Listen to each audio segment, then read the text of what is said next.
Hello FlossTube Stitchers.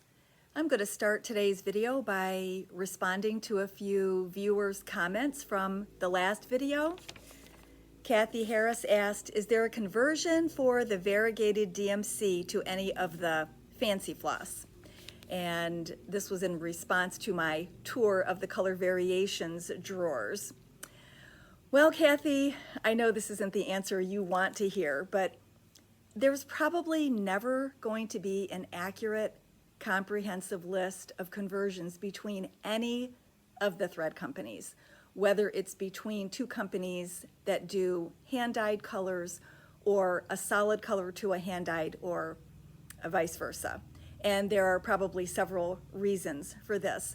One is that besides Sullivan's that went head-to-head with DMC in their solid color line, the companies do not tend to copy each other on purpose. They come up with their own colors and their own names and with their own ideas. And so there's not going to be a good substitute because they didn't design it that way. Secondly, there are not the same number of colors available between companies. So yes, DMC solids have like, what is there, 450 or something like that now? But in the color variations line, there are only 60 colors, and the colorist line, which I haven't shown you yet because I was thinking of doing that tour today, but I found that I'm out of 3 colors, so I'll just wait until I have all the colors in stock. But there's only 24 colors in that line, and I just quickly counted Classic, Geno Art, and Weeks Dye Works, and they have between 200 and 300 colors, not counting the limited editions. So you're not going to get good matches back and forth. And I did search online to see if anybody had conversions, at least to the DMC. And most of the ones I found, and I'm not going to list them because you can do your own search. I can't guarantee any of them, and they can't even guarantee themselves because there were a few comments that said, this conversion list is only valid for the time that we had these flosses in stock to compare them. Like if you're looking at a list that was made 5 years ago or 5 months ago or 5 days ago, it still may not match the dye lots that you have in your stash or the dye lots that you can find currently in the needlework shops. So they're not guaranteed anyway. So it's best to do your own conversion. If you have to go from one company to DMC and then to another company, that might be the easier way to do it, but that can even be off because I've looked at some of the conversions and the colors aren't even close to what's on the wall. So here at the shop, we like to do it based on your individual project, and then we will go grab the DMC substitute and grab fibers from several different companies and lay them on the fabric and just choose them individually for your project. So I know that's not a very good answer. I do have a blog that I'm going to list in the show notes, the Threadbare blog, that does show color variations. It shows the DMC numbers that are included in each color variation. So let me just show you, like these are some that are a little more subtle.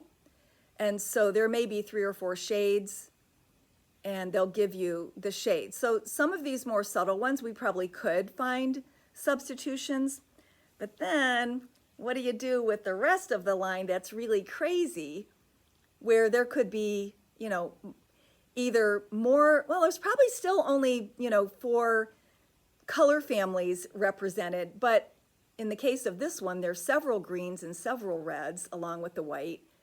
So there's a lot of colors to consider when you're making a conversion list. So I'll just show you.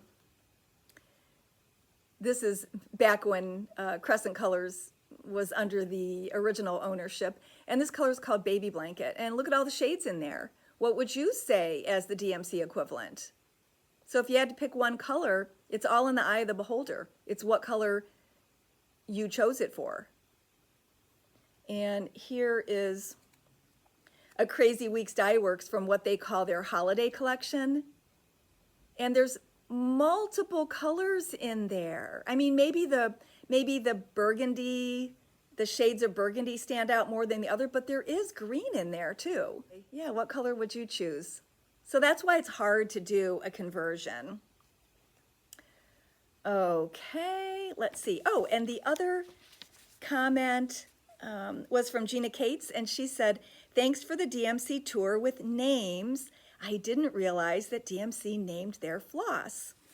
Well, Gina, the original solid colors of DMC did not have names, only numbers. And if somebody does associate those colors with names, it's because of Designs by Gloria and Pat. This was the company that had the licensing for Precious Moments designs. And although Gloria died some years ago, Pat Carson is still around, and she has these gorgeous, smooth, gold-eyed needles made for her. So that's where you might know her name now. But anyway, we sold these for a couple decades, these Stitcher's Compu cards that were very handy. There was a checklist on the front that you could, this was before we had devices to keep track of this stuff for us. If you used pencil, it was easy to keep updated. And then the part that's the most important is they came up with names for all of the shades, and they put them in color family. So these are not in numerical order. These are by color family so that you can see how many shades were in each family. And the DMC numbering system in the beginning looked like it meant something, but as they added new colors along the line, I mean, they just threw that out the window, and all the new colors were at the end, and the numbering system didn't make sense anymore. So it's helpful to have names so that you can say, oh, it's in this mauve series, or this beige gray, or antique blue. So they made it a lot easier to use DMC. But these Compu cards were pretty cool. There were instructions. Here is a computation area so you could figure out how big your design was. Here's a diagram of how to start over the vertical thread. Then there was a ruler on the side. So they were very handy, and they did update them often. This one was from 1996, but as they came out with new DMC colors, they would update it. I checked today and I couldn't find any distributor that still carried these. So they're probably no longer being made, but that was kind of a cool thing. And that's why most people think DMC had names. It would be because of Gloria and Pat. Okay, I think that was everything that had to do with thread. Now we will move on to new charts. There wasn't a whole lot this week, but there were a few automatics and a distributor order. So the first one is the June sampler from Country Cottage Needleworks. And I'll get a little close up there. Sorry, I should have taken it out of the plastic bag. These go for $6.50. And oh, by the way, thanks for all your comments from a couple videos ago on whether you appreciate seeing the prices or not. I think most of you probably never even thought about it. I was the only one feeling like maybe I'm, being too pushy. But April Roberts had a really nice comment that I wanted to read to you. She said, hearing the prices doesn't bother me, but I can see why it would feel a bit gauche to you as a proprietor. Smiley face. So yeah, that's exactly how I kind of felt. Like, I know I'm selling things here, but do I really need to say the prices? So anyway, I appreciated all your comments. It looks like that's a go if I remember to continue doing it. All right, Summer House Stitchworks has a Fragments in Time series each year, and they tend to be smaller things that are finished like as little pillows or pincushions. And this year it's called Tales from the Sea. So this is number 1,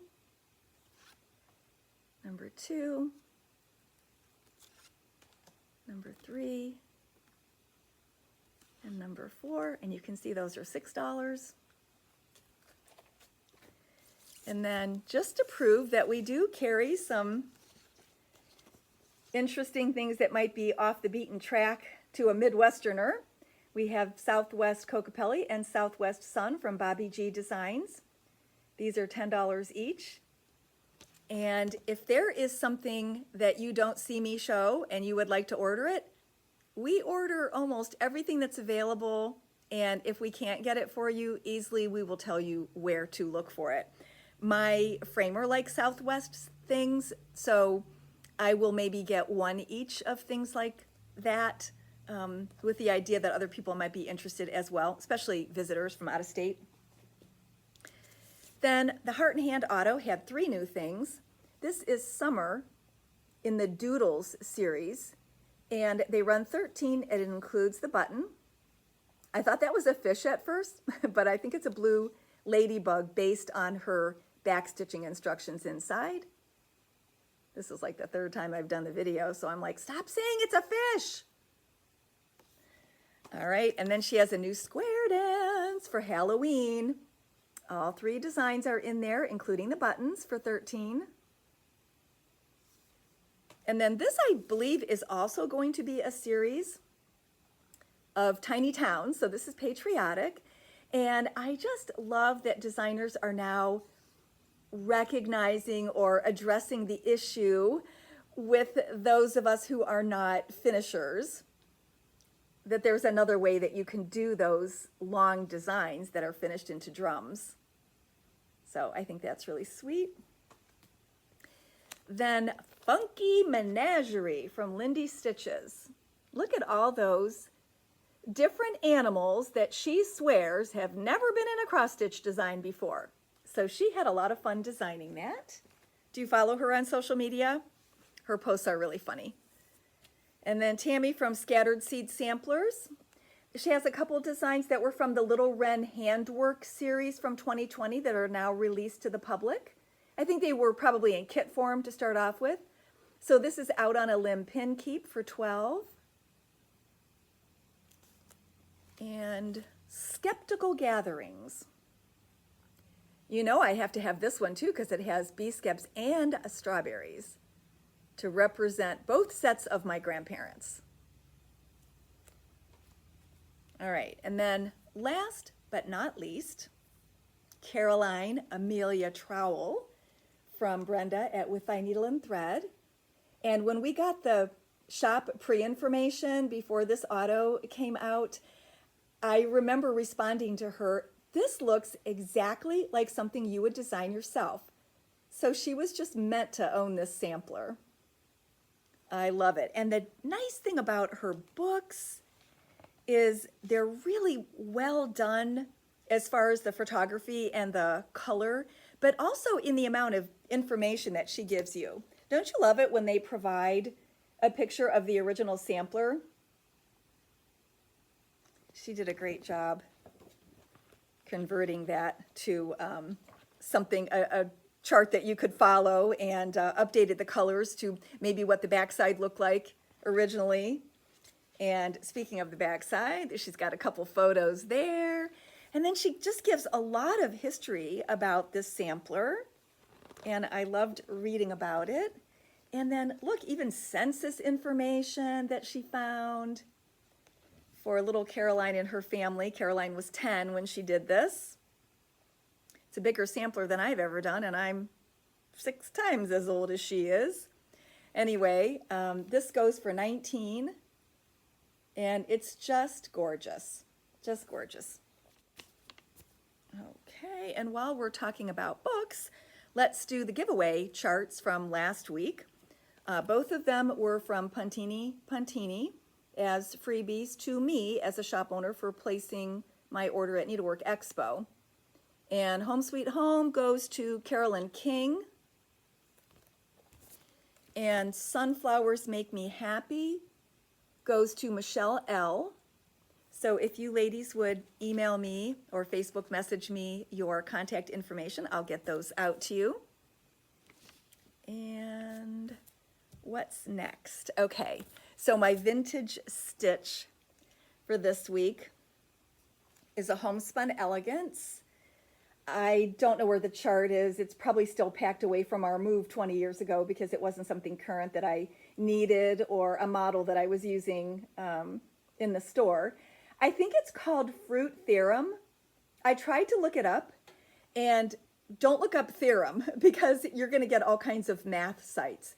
And I almost thought, do I have the wrong word? So I looked up theorem, and it's actually a type of artwork where you stencil onto velvet. And so I think this was Sandra Sullivan's version of what a theorem would look like in cross stitch. I love this frame. It's so detailed. It's not a fillet and a frame. I think it's all one frame.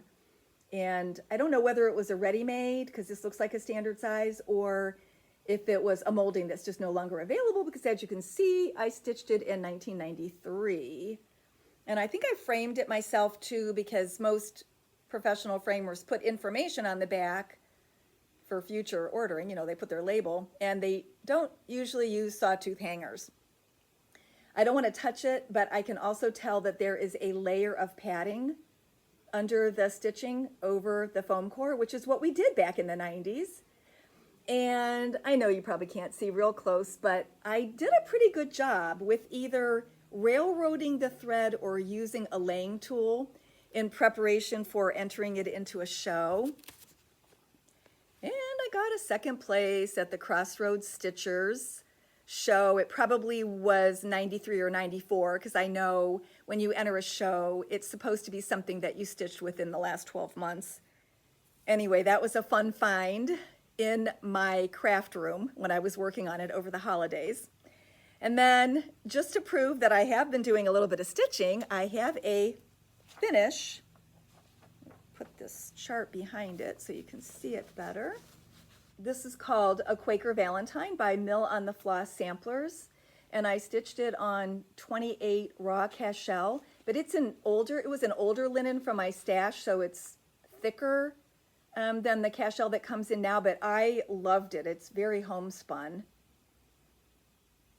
And I used, in the burgundy, silk floss from Thread Gatherer. I'm telling you, that border gave me fits. And I know you're thinking, what's your problem, Shelley? The border looks very nice and even to me. But it wasn't. So unbeknownst to me, there is this random extra, I can show this because this was free. There's a random extra stitch in between some of the hearts, and it's not in the same place on all four sides. And I had already done most of the middle, and I started working on the border. So I think I was working on this side, and I missed that extra stitch because I thought it was just all hearts, and it didn't match up with this little stitching motif here, and it also didn't line up right with the interior border. So I had to rip the whole side out since I had already stitched so much. There is no logical reason for that extra stitch. I don't know why the designer put it in there. This is not a reproduction, although they do reproduction samplers. I'm sure this is an original done as a free chart. There's no reason for that, in my humble opinion, because if you take it out and move it together and move it over one stitch, then all four sides are perfectly even. So I'll end with that tip for today. Always check your border, because whether it's a reproduction or not, it may not be even for whatever the designer decided to do.